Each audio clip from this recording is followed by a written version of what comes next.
মালদা তৃণমূল নেতা দুলাল সরকার খুনের তদন্তে সিআইডির সাইবার বিশেষজ্ঞ। ম্যাজিস্ট্রেটের সামনেই অভিযুক্তদের ফোন পরীক্ষা, মোবাইলে চ্যাট পরীক্ষায় সাইবার বিশেষজ্ঞ। মোবাইল থেকে পলাতকদের লোকেশন ট্রেস করার চেষ্টা। শিলিগুড়ি, নেপাল, বিহারে পলাতকদের লোকেশন।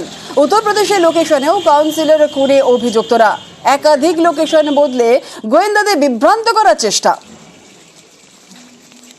পুরো ফোনটা এক্সট্রাক্ট করেছি, এবার ওনাদের সুবিধা মতন কি কি লাগবে ওনারা নিজেরা দেখে নেবেন। কোর্টের সামনে আমাদেরকে এক্সট্রাক্ট করার জন্য সেই এভিডেন্স যাতে ইনভেস্টিগেট করতে পারে ওনারা ফার্দার, আমরা খালি ফরেন্সিক্যালি এক্সট্রাক্ট করে দিয়েছি। আমরা কিছু এভিডেন্স ভেতরে কি আছে আমরা জানি না, ওনারা ফার্দার ইনভেস্টিগেশনে দেখবেন।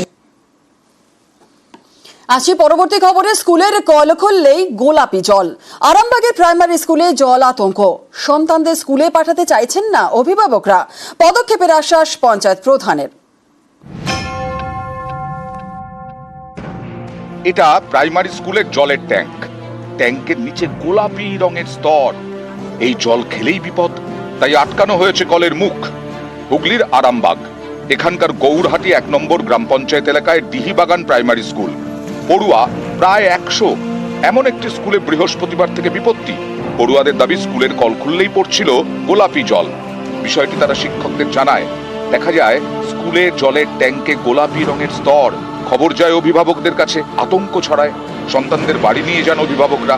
পরদিন শুক্রবারও পড়ুয়াদের দেখা মেলেনি। অভিভাবকদের বোঝাতে ময়দানে নামেন আরামবাগ পঞ্চায়েত সমিতির সভাপতি, পঞ্চায়েত প্রধান, কিন্তু তাতেও কাজ হয়নি। সন্তানদের স্কুলে পাঠাতে নারাজ অভিভাবকরা। আমরা তো সবাই আতঙ্কিত হয়ে রয়েছি। মিড ডে মিল খাওয়াতেও রীতিমতো ভয়ভীত। মিড ডে মিল তো কেউ খাওয়াচ্ছি না। ম্যাডামের রাস্তা বাণী শুনে আমরা দেখি, ট্যাঙ্ক দেখে সবকিছু ঠিকঠাক দেখে তার পরের দিন থেকে মিড ডে মিল খাওয়ানোর কথা ভাবি। জলের মধ্যে কিছু একটা পয়জন পাওয়া গেছে। ট্যাঙ্কের জলটা লাল হয়ে গেল।